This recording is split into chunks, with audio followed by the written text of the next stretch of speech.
The first thing I noticed was the silence. Not the polite silence people use during a wedding ceremony. This silence spread slowly through the ballroom like a ripple across still water. Conversations stopped halfway through sentences. Crystal glasses paused in midair. Even the violinist near the stage missed a note. Then, more than 100 guests turned their heads at the same time. Every single one of them was looking at me. I stood at the entrance of the ballroom holding my officer cap in my left hand. The polished buttons of my full dress uniform reflected the warm chandelier light above. 2 silver stars rested on my shoulders, bright enough that people at the far end of the room could see them. Across the room, my mother's smile vanished instantly. My father's face went pale. My sister Claire looked like she had just seen something impossible. 2 months earlier, my entire family had told me the same thing. Do not come to the wedding in uniform. It's embarrassing, Claire had said, but I came anyway. And none of them had any idea what was about to happen next. Because scattered across that ballroom were more than 100 decorated officers. And the moment they noticed the stars on my shoulders, one of them suddenly stood up. His chair scraped loudly across the marble floor. Then his voice rang through the entire ballroom. Attention! But to understand why that moment changed everything in my family forever, we have to go back to the day the wedding invitation arrived. 2 months earlier, I was stationed at Fort Stewart, about an hour outside Savannah. The envelope arrived on a quiet Tuesday afternoon.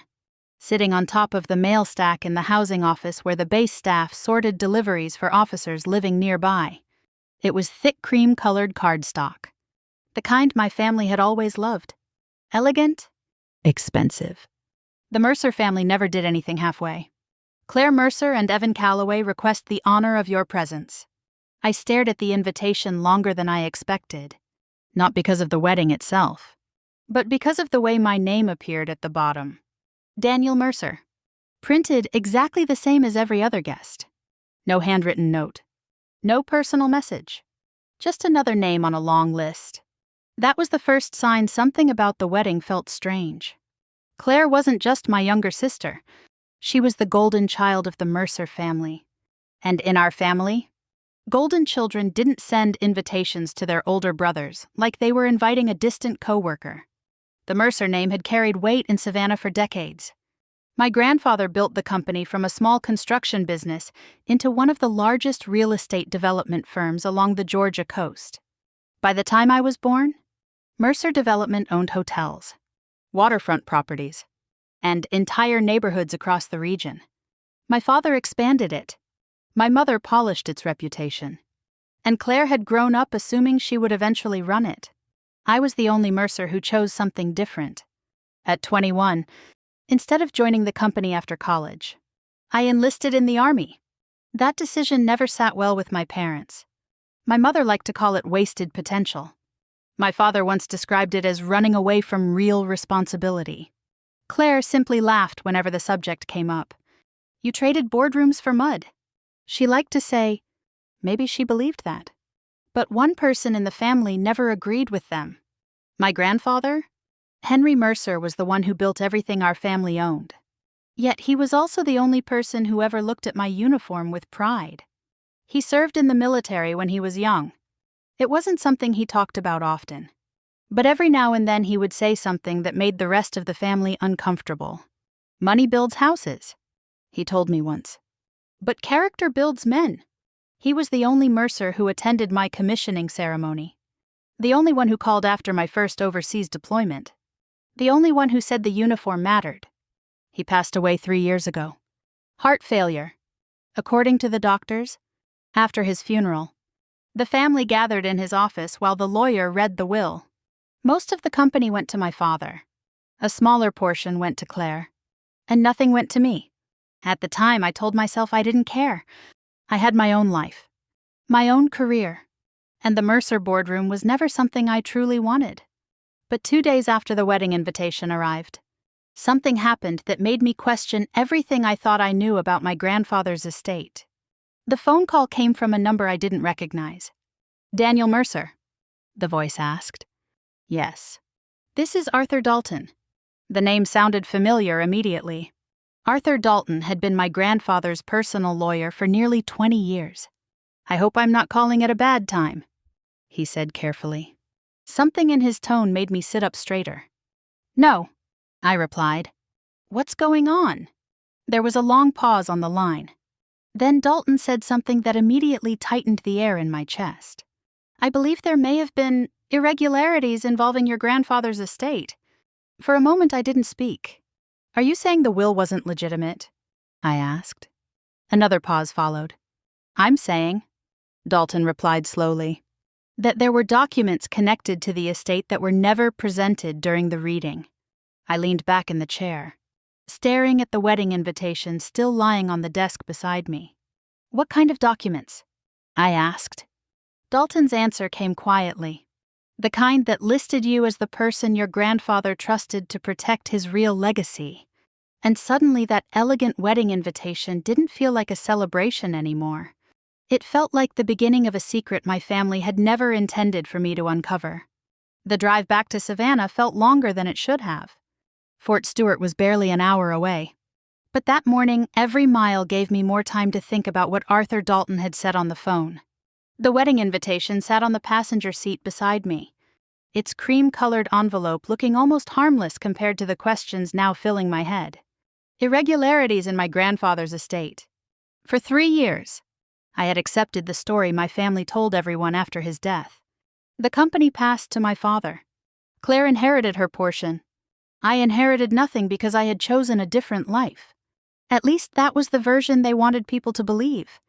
By the time the Savannah skyline appeared beyond the river, one uncomfortable thought had started repeating in my mind. Someone in my family had changed something. The Mercer house looked exactly the same as it had when I was a kid. Tall white columns, wide front porch, oak trees stretching across the front lawn like they were protecting the place from the outside world. But the moment I stepped through the front door, the house felt different, colder, less like a home and more like a carefully managed showroom.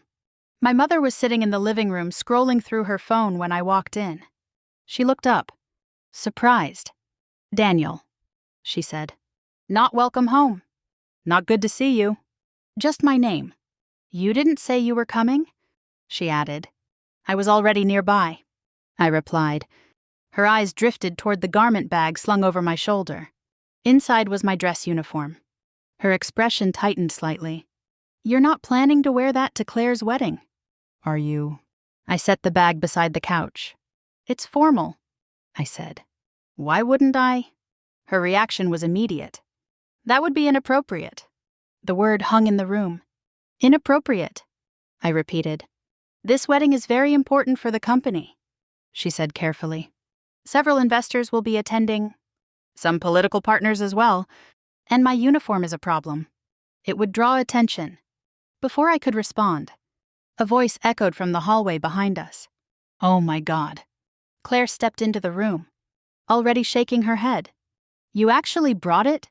My younger sister had always carried herself like someone who knew the world would eventually revolve around her. Claire Mercer had spent her entire life preparing to run Mercer Development. The company was her future, and apparently my uniform threatened that image. "You're seriously thinking about wearing that to my wedding?" she asked. "What's wrong with it?" I replied. She crossed her arms. "Daniel, it's a wedding, not a recruiting commercial.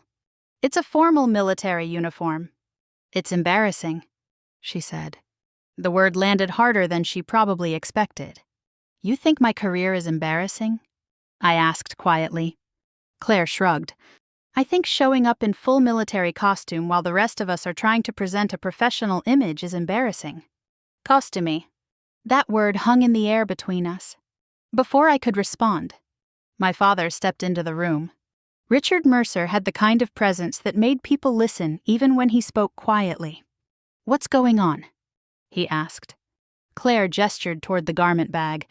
"Daniel wants to wear his uniform to the wedding." My father's eyes shifted toward me, then to the bag. Something subtle changed in his expression. Not anger. Concern. "That won't be necessary," he said calmly. "I wasn't aware military uniforms were banned at family weddings," I replied. "They're not banned," he said. But they're distracting. That word again. Distracting. My mother had used the same one earlier. I studied both of them for a moment. Why would a uniform bother them this much? Later that afternoon, I walked down the hallway toward the kitchen. As I passed my father's office, I noticed the door was slightly open. His voice came through the gap. "I understand the concern," he was saying. I stopped walking. But he doesn't know anything. There was a pause while the person on the other end spoke. "No," my father continued.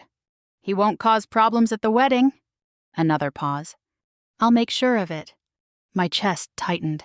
He wasn't talking like someone worried about a family argument.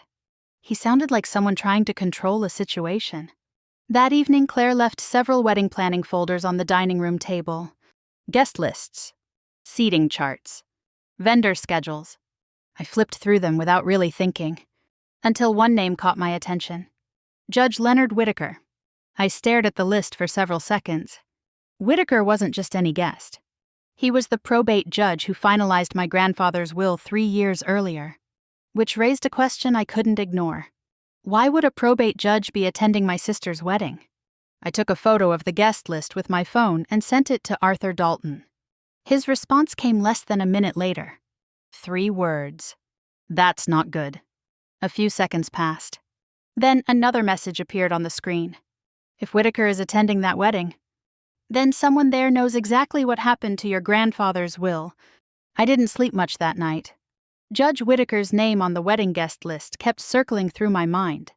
Every time I closed my eyes, I saw it again. The same judge who had approved my grandfather's estate was now attending my sister's wedding like a personal guest of the family. That didn't feel like coincidence. At 6:30 the next morning, I was already sitting in a corner booth at a small cafe near River Street waiting for Arthur Dalton. The place was quiet except for the hum of an espresso machine behind the counter. Dalton arrived carrying a leather briefcase and the kind of tense expression lawyers usually try to hide. "You came quickly," he said as he slid into the seat across from me. "You said the documents were missing," I replied. "That seemed worth the drive." He nodded slowly. When I showed him the photo of the wedding guest list, his expression darkened almost immediately. "I was afraid of this," he said quietly.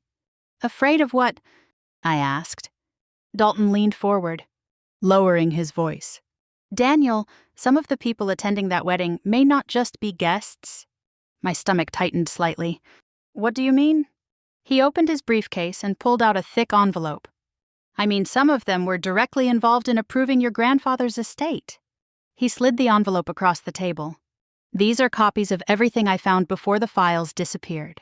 Inside were several legal drafts and financial notes. But one document immediately caught my attention.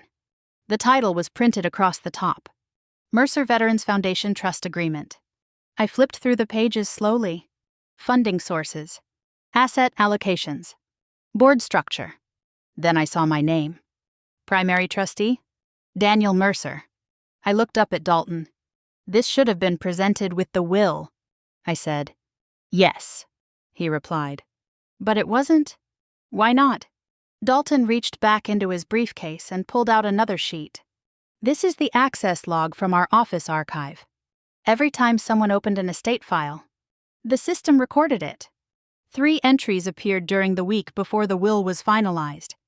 2 of them were normal, staff members preparing the estate paperwork.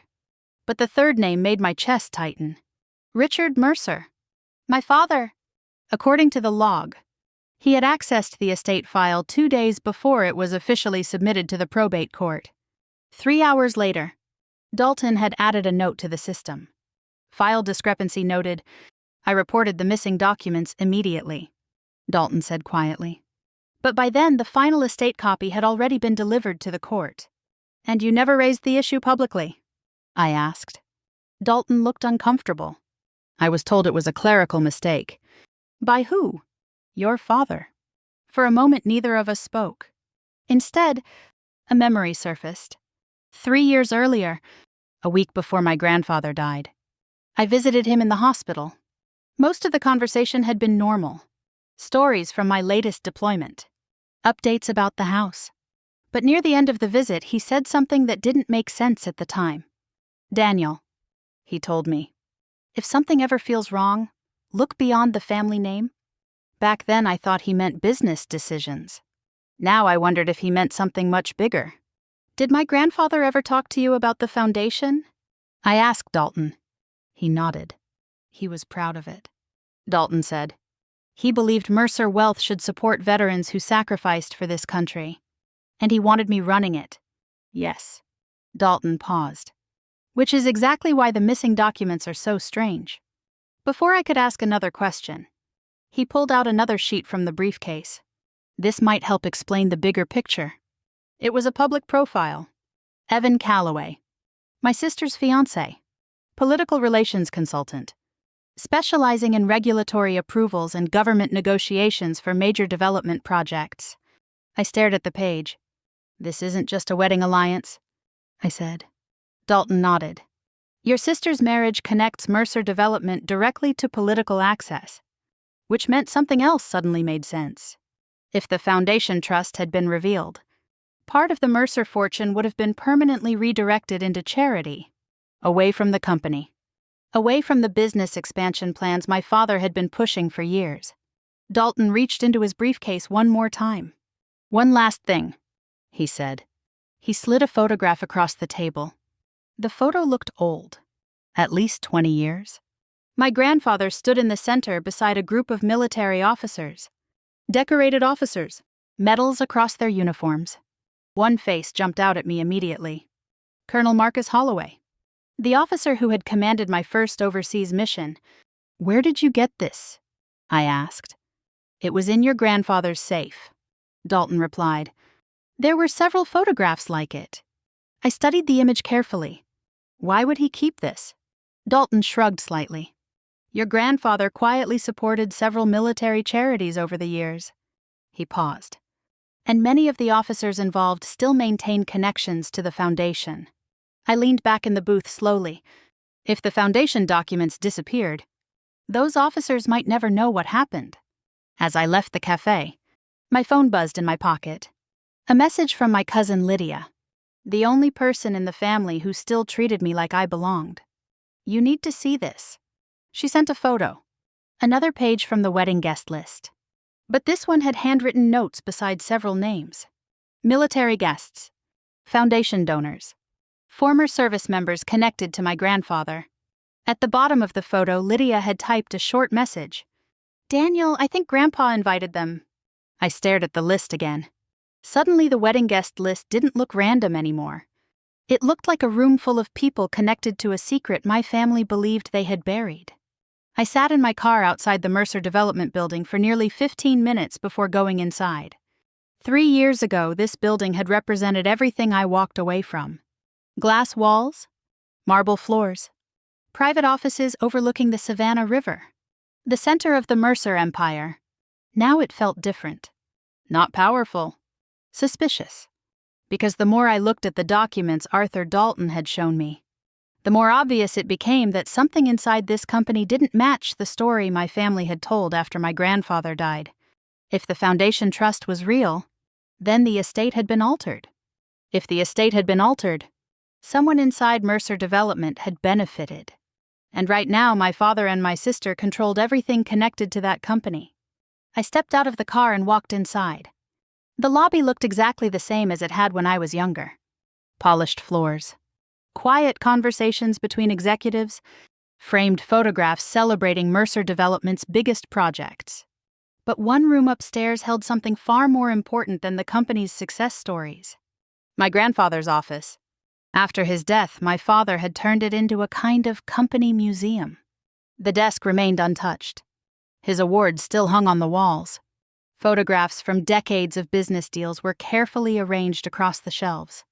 At first glance, the room looked frozen in time. But the longer I stood there, the more something felt wrong. The bookshelf behind the desk had been rearranged. Several leather-bound financial reports sat neatly in place, except for a narrow gap between two of them. The kind of gap that appears when something has been removed. I slid one of the books aside. Behind it was a metal panel built into the wall. A safe. The keypad was scratched from years of use, but the metal surface around it held fresh fingerprints. Someone had opened it recently. I stared at the keypad for several seconds. My grandfather once showed me something when I was in college. We had been standing in this exact room when he explained why he kept certain records locked away. Every man needs one place where the truth stays protected. He told me. Then he entered 4 numbers. The year he enlisted in the army. 1968. I hesitated before entering the code. The safe clicked open immediately. Inside were only 3 items. A thin ledger, a sealed envelope, and a photograph. I picked up the ledger first. The pages were filled with my grandfather's handwriting, dates, amounts, and notes about donations made over the years. Veterans housing programs, medical support funds, scholarships for wounded soldiers returning home. My grandfather had spent decades quietly giving money away without ever mentioning it to the company. But the final pages of the ledger looked different. They listed transfers. Large transfers. Money moving from Mercer development accounts into something labeled only with 3 letters. M. Vision de F. Mercer Veterans Foundation. The final entry was dated 2 weeks before my grandfather died. Beside the amount was a short handwritten note. Transfer complete. Daniel will understand. I read that line twice. Then I picked up the photograph. It showed my grandfather standing beside a group of uniformed officers. Not young recruits either. These were decorated leaders with years of service behind them. Several of the faces looked familiar. Colonel Marcus Holloway, Commander Elena Ruiz, Captain Robert Hayes. Names I had heard repeatedly during my deployments. These were officers known for protecting their soldiers no matter the risk. On the back of the photograph, my grandfather had written something else. A list of names. And beneath it, one final sentence. They will stand when the truth is revealed. I stared at that line longer than anything else in the safe. Because suddenly the wedding guest list Lydia sent me made a lot more sense. That afternoon I met Lydia at a small coffee shop near the historic district. She was already sitting at a corner table when I arrived. "You're digging into Grandpa's estate, aren't you?" she asked the moment I sat down. I didn't bother denying it. "What do you know about the foundation?" I asked. Her eyes widened slightly. "So you found something." "What do you mean?" Lydia leaned closer. "A few weeks before Grandpa died, I overheard an argument between him and your father." My chest tightened. "What kind of argument?" "The kind where people stop pretending to be polite." She glanced around the cafe before continuing. "They were arguing about money being moved out of Mercer Development." "The foundation," I said. Lydia nodded. "Your father said the company couldn't afford to give away that much capital. And Grandpa? He refused to cancel it." She paused. Claire was there too. What did she say? Lydia shook her head slowly. She kept repeating the same thing. What? That the Mercer legacy belonged to the future of the company. Not charity. Not veterans. Business. "Did Grandpa give in?" I asked. "No," Lydia said quietly. "He told them something I'll never forget." She repeated the words slowly. "If the truth ever comes out, the right people will stand up for Daniel." That night, I returned to the hotel near River Street where I was staying. Something felt wrong the moment I reached my door. It wasn't fully closed, just slightly open. I stepped inside carefully. At first, nothing looked unusual. The bed was untouched. The desk was exactly where I left it. But the folder Arthur Dalton had given me was no longer in the same position. The papers had been moved. Someone had gone through my things. I stood there in the quiet hotel room for several seconds, staring at the disturbed documents on the desk. Only one thought kept repeating in my mind. Someone in my family knew I was getting close to the truth. The message from Claire arrived just after noon. I was sitting in my hotel room going through my grandfather's ledger again when my phone buzzed on the desk. "Don't embarrass this family tomorrow." That was the entire message. No greeting. No explanation. Just a warning. I stared at the screen for several seconds before setting the phone down again. After everything I had discovered over the past 2 days, the message said more than Claire probably intended. This wasn't about embarrassment. It was about control. My family didn't want attention anywhere near me during the wedding. They wanted everything to go exactly according to the image they had spent years building. The Mercer name. The perfect wedding. The perfect business alliance. But the deeper I looked into my grandfather's foundation, the clearer one thing became. The wedding wasn't just a celebration. It was a stage. And my family planned to use that stage to strengthen their version of the Mercer legacy. That evening, the rehearsal dinner took place at a private restaurant overlooking the Savannah River. The entire Mercer circle was there. Investors, business partners, old family friends, people who had spent decades orbiting around my father's influence. When I walked into the room, conversations slowed for just a moment. Most of the people present hadn't seen me in years. To them, I was the Mercer son who disappeared into the military, the one who chose deployments over boardrooms. Claire stood near the center of the room beside her fiancé, Evan Calloway. She looked exactly like the future face of Mercer Development. Elegant dress, confident smile, perfect posture. Until she noticed me. "Well," she said loudly enough for several nearby tables to hear. "Look who decided to show up." A few people laughed politely. I walked toward the table. "I got the invitation," I said. Evan extended his hand. "Daniel, right?" "Yes." "We've heard a lot about you," he said with a polite smile. Claire raised her glass slightly. "Mostly stories from childhood." The guests around them chuckled. "Not stories from deployments. Not stories about service. Childhood stories. The kind that make someone sound immature or reckless." Claire lifted her glass higher. "To family," she said. Several people around the table echoed the toast. Then she added something else. Even the members who chose a different path. More laughter. But as the noise settled, I noticed something interesting. Several older men standing near the back of the room weren't laughing. They were watching me carefully. After dinner, I stepped outside onto the balcony overlooking the river. The night air was cooler there, carrying the distant sound of boats moving through the harbor. A man joined me a few minutes later. "Captain Mercer." I turned. "Colonel Marcus Holloway." He looked older than when I last saw him overseas, but his posture was still sharp enough to command attention in any room. "Sir?" I said automatically. He smiled slightly. "Relax. Daniel. I'm retired now." "What are you doing at my sister's wedding?" I asked. Holloway rested his hands on the balcony railing. "Your grandfather invited several of us to Savannah years ago. For the foundation?" he added. My chest tightened slightly. "So you knew about it?" "Yes. But we were told the project had been delayed. That confirmed what Arthur Dalton suspected. The foundation had been quietly erased. Why did you still come?" I asked. Holloway studied me for a moment. "Because your grandfather made a promise." "What promise?" "That the right man would eventually take responsibility for it." Before I could respond, movement inside the restaurant caught my attention. Judge Leonard Whitaker had arrived. He was speaking quietly with my father near the bar. The conversation stopped the moment I walked back inside. Whitaker looked at me with an expression that seemed almost uncomfortable, like he had just realized something he didn't expect. Later that night, Lydia slipped outside to join me near the parking lot.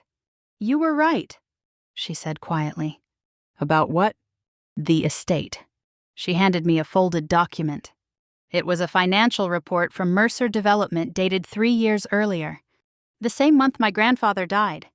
One line immediately caught my attention. "Foundation trust account, assets transferred." But the transfer date made my stomach tighten. The money had been moved 2 days before the estate was finalized, which meant something important. The foundation had already been funded, before the documents disappeared. Back in my hotel room later that night, I spread everything across the desk. The ledger from the safe. The foundation trust Dalton showed me. The financial report Lydia found. All of it pointed to the same conclusion. My grandfather had already set everything in motion before he died. The only thing missing now was someone willing to bring the truth into the open. My phone buzzed again. Another message from Claire. "If you show up tomorrow in that uniform, don't ever call us family again." I read the message twice. Then I set the phone down and walked to the closet. Inside the garment bag hung my dress uniform. Dark blue fabric. Polished brass buttons. 2 silver stars resting on the shoulders. For a moment I ran my hand across the sleeve. Then I looked back at the documents covering the desk. The foundation. My grandfather's promise. The truth my family had buried. They believed the wedding would finalize their version of the Mercer legacy. They believed the entire room would celebrate the future they had already decided for the family. But they had made one mistake. They assumed I would stay quiet. I closed the garment bag slowly. Tomorrow morning, when I walked into my sister's wedding, I would be wearing the uniform they were so desperate to hide. The morning of Claire's wedding began with a strange kind of quiet. Sunlight filtered through the curtains of my hotel room, landing on the polished brass buttons of the uniform hanging on the closet door. For a few seconds, I simply stood there looking at it. Not because I was unsure. The decision had already been made. But because I understood exactly what that uniform meant to my family. To them, it wasn't a symbol of service. It was a reminder that I had chosen a different life than the one they had carefully designed for the Mercer name. A life that didn't revolve around boardrooms, investors, and real estate deals. And today, in front of every person they cared about impressing, I was about to walk into their carefully planned event wearing the one thing they were desperate to hide. I adjusted the collar slowly and checked the reflection in the mirror. The 2 silver stars on my shoulders caught the light. Just as I finished fastening the last button, my phone rang. Arthur Dalton. I need to warn you about something, he said the moment I answered. What happened? There were several calls made late last night from Mercer Development to a law firm in Atlanta. What kind of calls? Emergency consultations, Dalton said.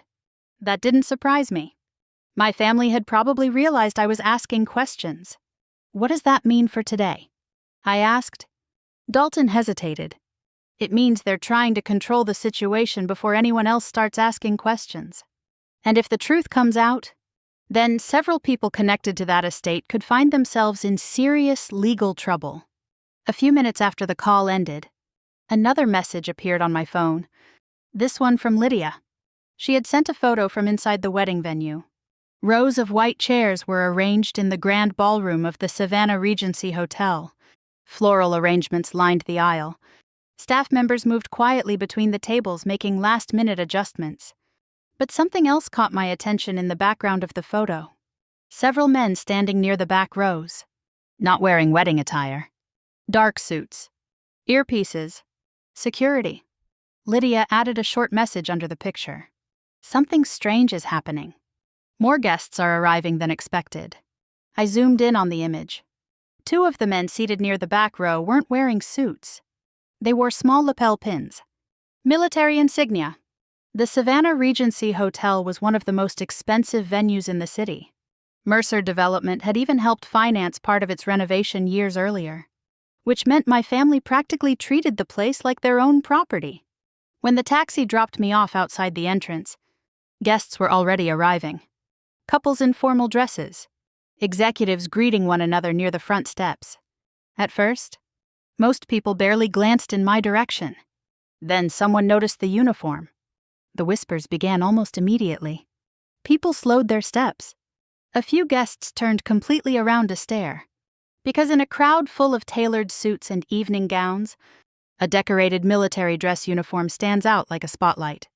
By the time I reached the ballroom entrance, word had already spread inside. My mother was the first person to see me. She was standing near the front row speaking with several relatives when she turned toward the doorway. The color drained from her face instantly. "Daniel," she said sharply as she walked toward me. "You can't go in there dressed like that." "I already am," I replied calmly. She lowered her voice. "Please," she said quietly. "Not today." "Why?" I asked. She glanced back toward the ballroom where several investors and political guests were watching us. "It will draw attention," she said. "That's exactly what you're trying to avoid." "Isn't it?" For a moment she didn't answer. That silence told me everything. Claire appeared a few seconds later. Her wedding dress was elegant and carefully designed, the kind that made people stop and stare. But the moment she saw the uniform, anger replaced the smile on her face. "You did this on purpose," she said. "You told me not to wear it," I replied. "Yes," she snapped. "Because it's humiliating." "Who exactly is humiliated?" I asked. She stepped closer, lowering her voice. "If you walk into that ballroom dressed like this," she whispered, "don't expect to ever be welcome in this family again." Her words hung in the air. But instead of answering immediately, I glanced past her shoulder into the ballroom. That was when I noticed something unusual. Scattered among the guests near the back rows were several men and women sitting quietly together. At first glance, they looked like ordinary attendees, until I recognized one face. Colonel Marcus Holloway. 2 seats away sat Commander Elena Ruiz, both wearing civilian clothing, both watching the entrance. The moment our eyes met, Holloway gave the smallest nod, barely noticeable, but enough to tell me something important. They were waiting for something.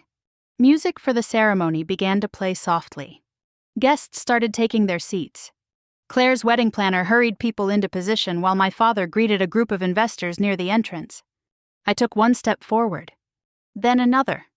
The moment I crossed the ballroom threshold, the whispers returned. More than 100 guests turned their heads at the same time. Some curious, some confused, some clearly uncomfortable. But the officers seated in the back rows didn't whisper. They simply watched. Then one chair scraped sharply against the marble floor. Someone stood up, and in that moment I knew exactly what was about to happen next.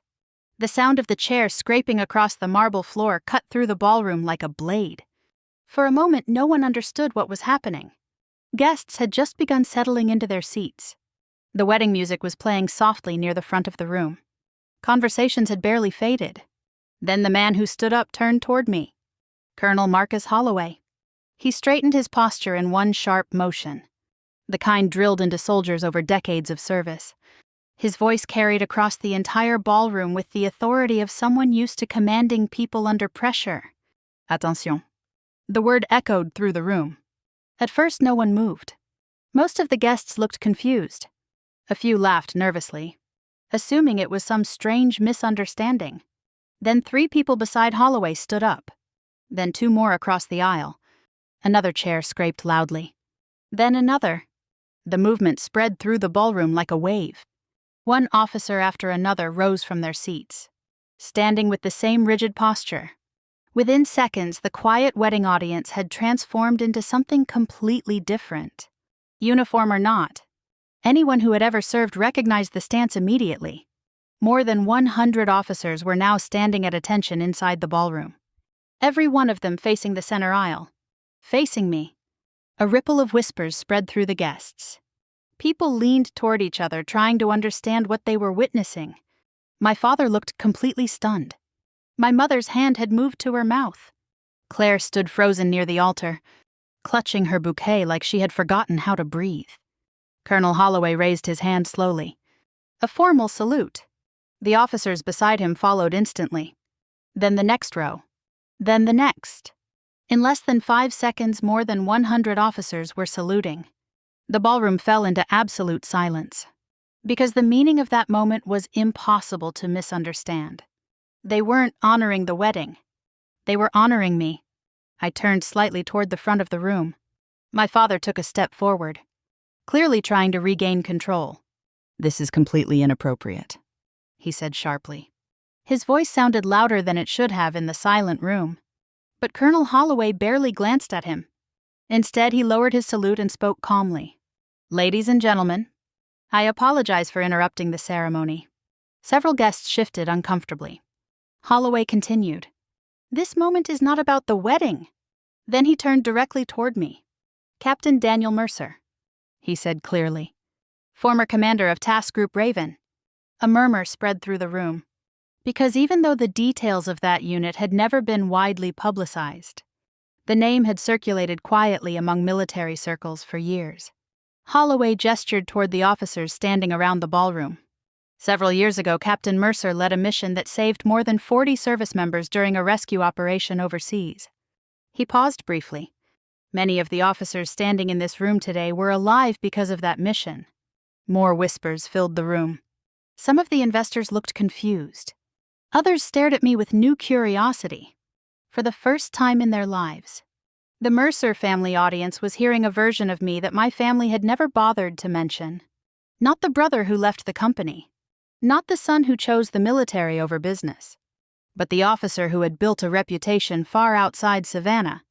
Holloway reached inside his jacket. He pulled out a folded letter. "This was given to me by Henry Mercer," he said. "My grandfather?" The room grew even quieter. "He asked me to deliver it if the day ever came when his grandson needed the truth to be seen." Holloway walked down the aisle toward me and handed me the letter. My grandfather's handwriting covered the page. The last line stood out immediately. "If the Mercer family ever forgets what honor looks like, remind them, and the right people will stand beside you." I looked up slowly. More than 100 officers were still standing at attention. Across the room, Claire looked completely lost. "This is insane," she whispered to Evan. But Evan didn't answer.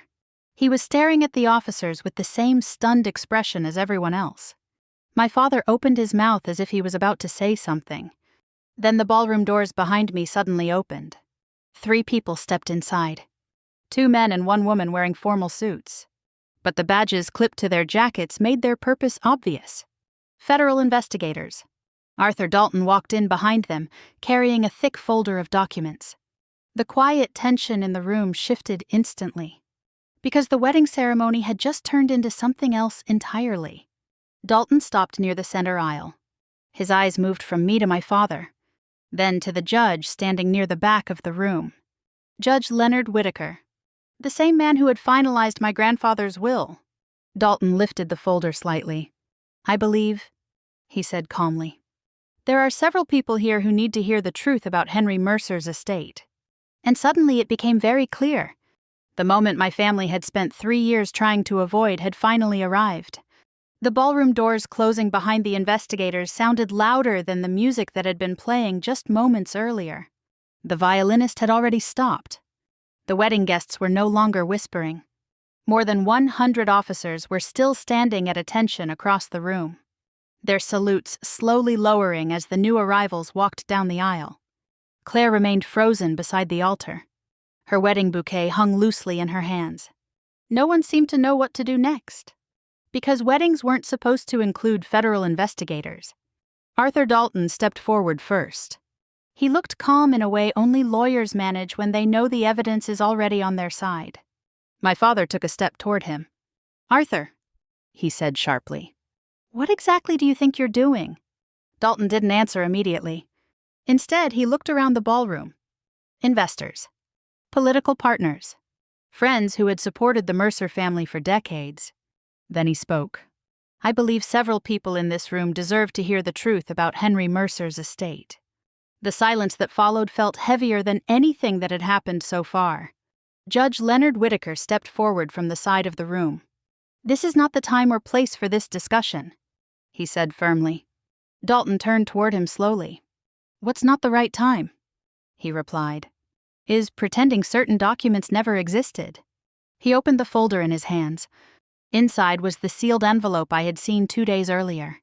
"This document," Dalton continued, "was written by Henry Mercer 3 weeks before his death." My father's voice grew colder. "That document was never part of the estate." Dalton held up the envelope. "That's because it was removed."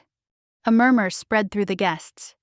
The investigators standing behind him stepped forward slightly. Dalton broke the seal. "This is the trust agreement for the Mercer Veterans Foundation." Several guests exchanged confused looks. Claire stared at him like she couldn't believe what she was hearing. Dalton began reading. "Henry Mercer established the Mercer Veterans Foundation to support wounded service members and their families." He paused briefly before continuing. "The foundation is funded through assets previously held by Mercer Development." My father shook his head immediately. "That's impossible." Dalton turned the page. "The trustee responsible for overseeing the foundation," he said clearly, "is Daniel Mercer." Every face in the ballroom turned toward me. My father stepped forward again. "That foundation was never approved by the company board." Dalton met his eyes. "It didn't require board approval," he said calmly. "It belonged to Henry Mercer personally. The room erupted into whispers, because suddenly the story my family had told everyone for 3 years no longer made sense. One of the investigators stepped forward holding another document. This financial report confirms that several $1 million were transferred into the Foundation Trust 2 days before Henry Mercer's death. Claire's voice trembled. That money belongs to Mercer Development. The investigator shook her head. No, she replied. It belonged to Henry Mercer. She held up the report. And according to these records, the trust documentation was removed from the estate file before probate review. The attention of the entire ballroom slowly shifted toward my father. Several investors standing near the back exchanged uneasy glances. One of them finally spoke. "Richard," he said carefully, "is this true?" For the first time in my life, my father didn't have an answer ready. Claire lowered her bouquet slowly. "This is my wedding," she said quietly. But even the wedding planner standing near the stage looked uncertain now. The ceremony had stopped meaning anything the moment the truth entered the room. Arthur Dalton handed me the letter Colonel Holloway had given me earlier. "You should read the final line," he said. I unfolded the paper slowly.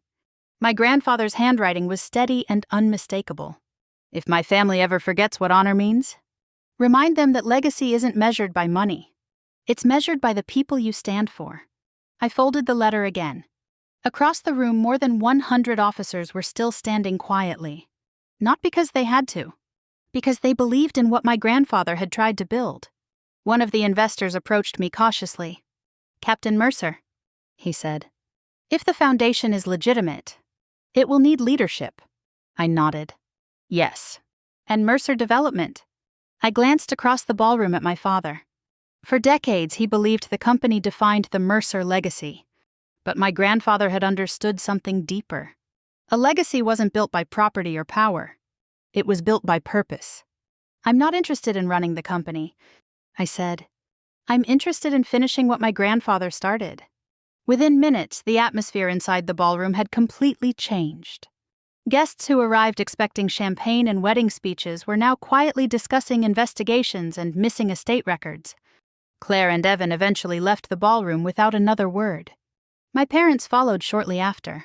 For the first time in years, the Mercer family image had cracked. Not because I attacked them, but because the truth finally walked into the room. Later that evening, I stood outside the hotel overlooking the Savannah River. The air felt cooler after everything that had happened. Colonel Holloway stepped beside me again. "You handled that well," he said. "I didn't plan any of it," I replied. Holloway smiled. "Your grandfather did." I looked back toward the lights inside the ballroom. For years, I believed my family had erased me from their story. But the truth was something very different.